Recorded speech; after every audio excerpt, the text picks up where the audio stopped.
Sam Bahadur म्हणजेच Sam the brave असं उल्लेखल्या जाणाऱ्या फील्ड मार्शल सॅम होमुर्सजी फ्रामजी जमशेदजी माणेकशॉ यांचा 27 जून हा स्मृतिदिन. 1971च्या भारत पाकिस्तान दरम्यानच्या युद्धात ते लष्कराचे लष्कर प्रमुख होते आणि फील्ड मार्शल पदावर बढती मिळालेले ते पहिले भारतीय सैन्य अधिकारी होते. त्यांची सक्रिय लष्करी कारकीर्द 4 दशकांची होती, ज्याची सुरुवात दुसऱ्या महायुद्धातल्या सेवेपासून झाली.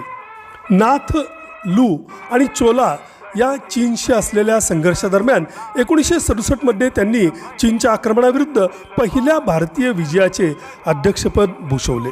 त्यांना पद्मविभूषण, पद्मभूषण, लष्करी क्रॉस, त्रिशक्ती पट्टा, प्रथम श्रेणीचा क्रम अशा पुरस्कारांनी गौरवण्यात आलं.